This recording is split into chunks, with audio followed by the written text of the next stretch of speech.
Hello and welcome. My name's Ali. I'm the owner and founder of Goff Legal. We do estate planning, trust administration, and probate here in California.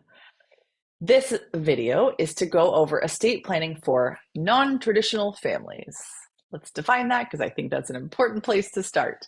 So non-traditional families is sort of anyone who is not a married couple, who is legally married in the state of California. That is a lot more simple. There are all sorts of protections and rules that govern a marital relationship that make it a little bit easier for us to do planning for a married couple. If you're a non-traditional family, you might be someone who is in a long-term committed relationship. You've been with them for 40 years. You live together. You might even share bank accounts or assets or own a house together. That's great. But according to the law, and this is important in California as well, you are legal strangers. There's no common law in California. Your long-term committed partner is not going to get your assets unless they are a joint owner on them or you've listed them as a beneficiary. But I love them. I want everything to go to them. We have kids together. The state of California does not care. Until you are legally married, that person doesn't have the same protections that a married couple has in California.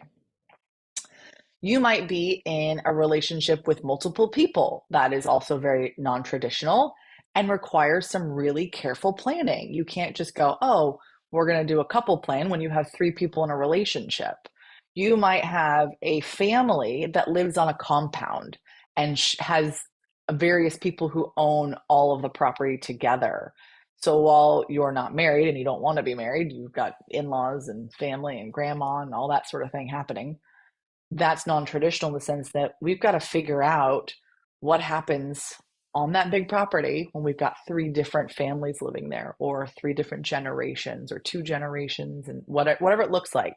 You can see how this is important, and it's not simple. This is not a simple, I'm going to go get my estate plan done online kind of thing, which, by the way, I don't recommend. That's a different video, but it's just not one of those scenarios that these online softwares are set up for.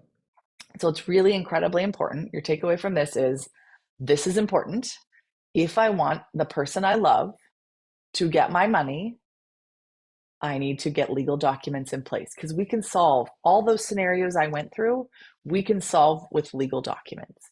We can solve that problem by setting up the right plan to protect your long-term committed relationship, a kid that you've raised but actually haven't formally adopted, a different set of relationships, the family farm, the compound, whatever it is. Those are things we can solve, but they do require some attention and some legal work. And it's important to make sure that you have thought about that before it is too late and you don't get to do that planning. When we get the phone call that says, what do you mean I'm not a beneficiary? We've lived together for 40 years. It's a heartbreaking phone call, and I would like to avoid it. So my hope is that you hear this and either get your plan done or share this with someone who needs to get their plan done so we don't have those phone calls. If you need any help, you can look at our website, gofflegal.com.